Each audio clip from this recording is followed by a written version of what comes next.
There's a book, written by a Roman emperor in a war tent, not meant for anyone else to read. Yet today it quietly sits on the nightstands of CEOs, Navy SEALs, and men drowning in modern chaos. Why? Every morning you wake up with a knot in your chest. You check your phone before you even breathe. The day begins with anxiety, noise, pressure, and yet 900 years ago, a man ruled an empire and faced death, betrayal, and war with calm. His secret? It's written, line by line. This is not a history lesson. It's a survival guide. And if you stay for just 20 minutes, I'll show you how one man's journal can reshape your mind and possibly save your life. Chapter 1. The War Within. You have power over your mind, not outside events. Realize this, and you will find strength. Marcus Aurelius.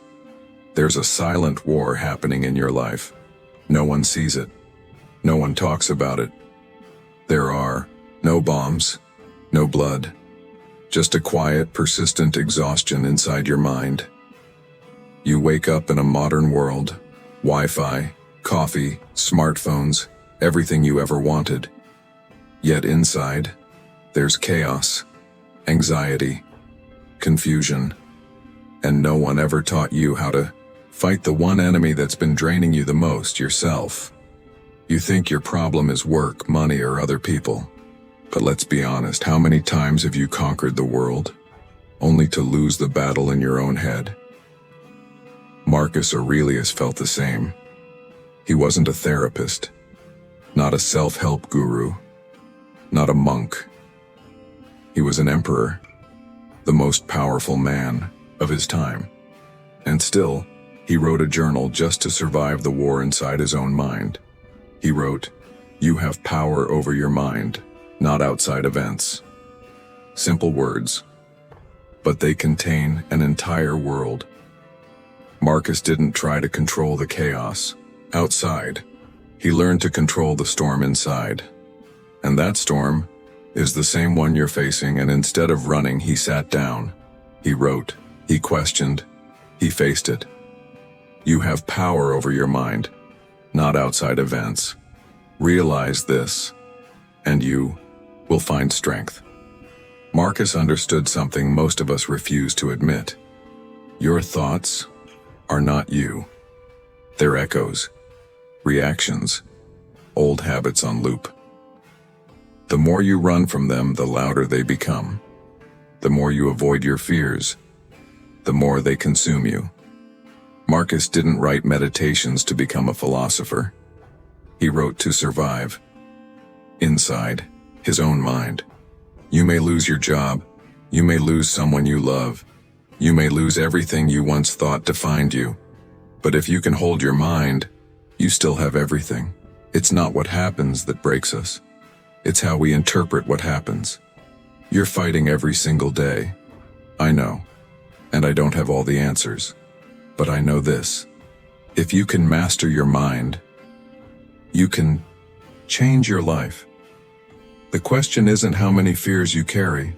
It's, have you ever sat down long enough to actually meet them? Every reaction, every panic, every fear, it starts in the mind. And it ends only when you choose to face it. You don't need to fix the world, you need to reclaim your mind. Chapter 2. The Ego Trap. Waste no more time arguing what a good man should be. Be one. Marcus Aurelius, every man carries within him a hidden race, not against others, but against his own ego. You don't just want to live, you want to be seen, admired, praised. You want to become someone, but ask yourself honestly, are you doing this for your truth or for your image? Marcus Aurelius had everything: power, wealth, respect, glory. And yet he wrote, don't waste time arguing what a good man should be. Be one. The ego loves talking, posturing, comparing. It doesn't love quiet action. It doesn't love humility. It doesn't love truth. You post a success hoping for validation. You feel empty inside because it was never about the act. It was about being noticed. Marcus never chased admiration. He chased character. He lived so he could respect the man in the mirror. You don't need to prove anything. Your quiet discipline, your integrity, your service to others, those are your legacy. Marcus didn't try to impress history. He just tried to be decent, every day, in private. That's power. You don't need to prove your worth. You need to live your truth. Let others chase visibility. You chase integrity. Ego says, make them notice you. Wisdom whispers, be the man you'd admire in silence. So here's your choice. Keep curating a version of yourself that looks good online. Or start becoming the version of yourself you'd want to meet in the dark. You don't need louder confidence. You need quieter courage. You don't need to be famous. You need to be real. Let the world scroll. Let your character speak. And remember, you don't have to be seen to be whole. Chapter 3. Stillness in the Chaos. If you are distressed by anything external, the pain is not due to the thing itself, but to your estimate of it. Marcus Aurelius. We live in the loudest era in human history. Our lives are a blur of notifications, to-do lists, emails, news, ads, messages, and voices that never stop talking. Before we've even had a sip of coffee, we've already compared ourselves, doubted ourselves, and reacted to a world that hasn't actually touched us yet. You're not just busy. You're mentally exhausted, overstimulated, disconnected. From yourself, we don't live anymore, yet we scroll, react, reply, refresh, and yet somehow, we still feel like we're falling behind. You could be sitting in a quiet room alone and still feel like the world is screaming at you. Why?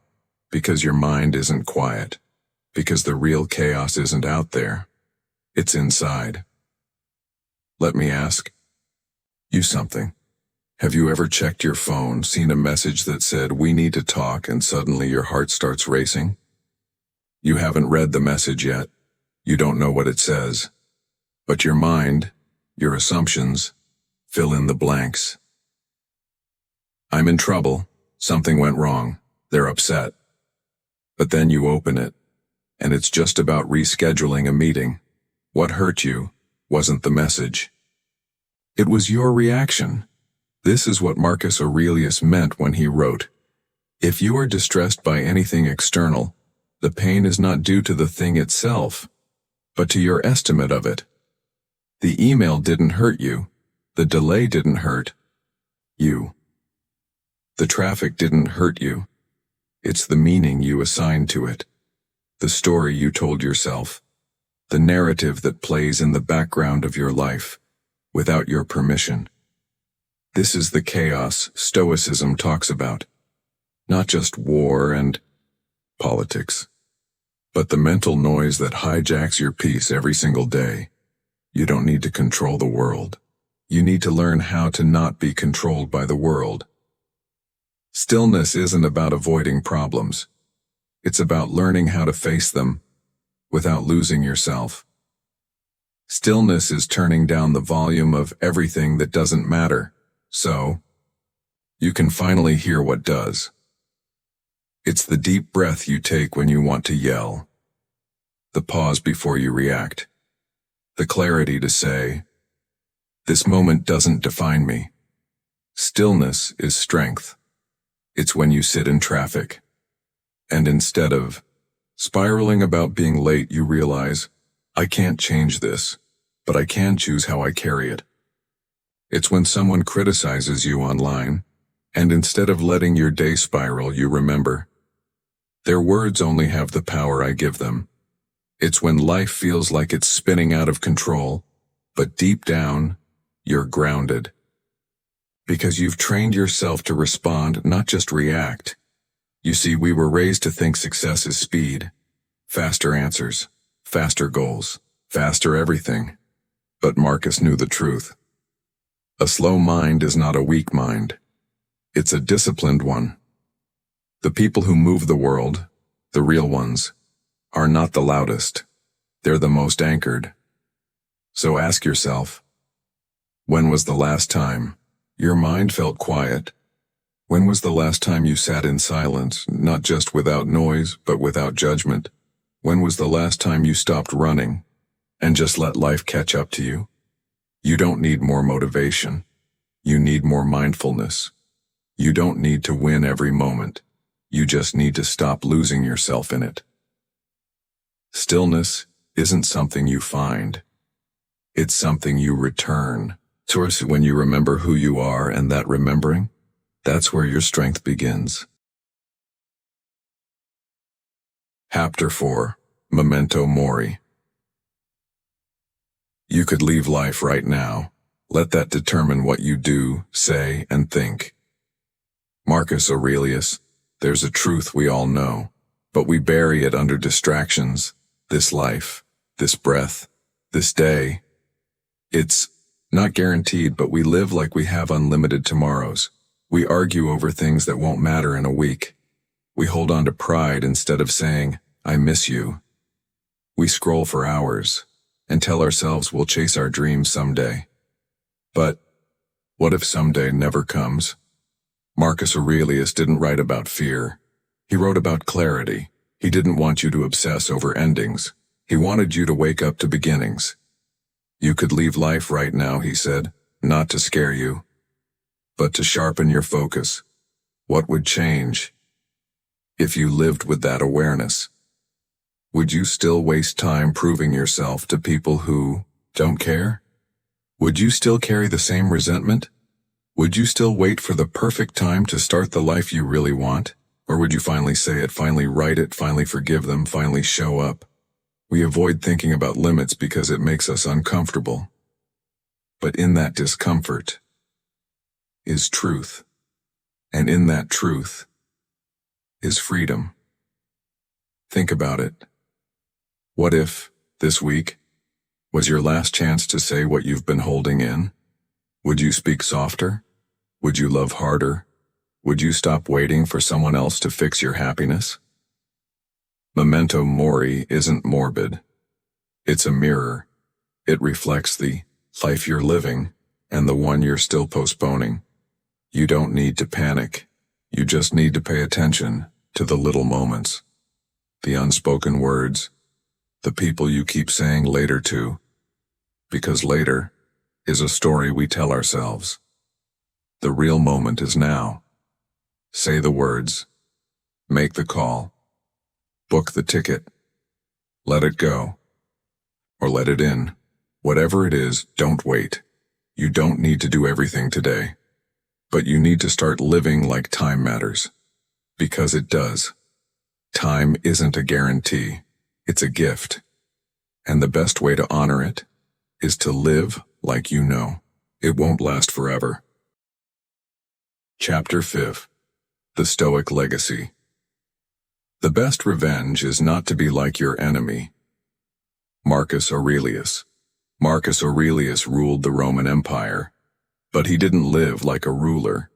He lived like a man trying to be good, every single day. No cameras, no spotlight, just a journal, a quiet moment and a brutal honesty with himself. He didn't try to impress history. He tried to answer a simple question. Did I live in alignment with what I know is right? That's what legacy really is. Not your name on buildings, not the number of followers, not the awards on your wall, but how you lived when no one was watching. In today's world, we're taught to be known, to build a brand, to go viral, to shout louder than everyone else. But Stoicism doesn't care if you're seen. It cares. If you're true, it asks, can you be consistent without recognition?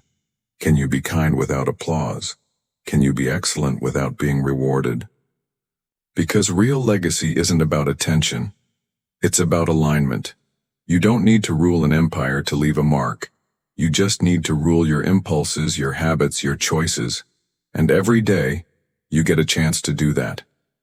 Every time you choose patience over reaction, clarity over drama, discipline over comfort. You're living the Stoic legacy, not because someone will remember your name, but because you'll respect the one you carry. The truth is, you're not building a resume, you're building a life. And one day when the noise fades and when no one's watching and it's just you and your own reflection, you'll ask, did I live like the man I wanted to be? And if the answer is yes, you won't need validation. You'll have peace. That's the Stoic legacy, and it's available to anyone willing to show up, live with courage, and let their example speak louder than their ego. If something in you woke up today, a deeper awareness, a hunger to live more intentionally, this journey is just beginning. Subscribe. Not for me. For you. Because the world doesn't need more noise. It needs more people like you. Awake, grounded, and ready to live a life that matters.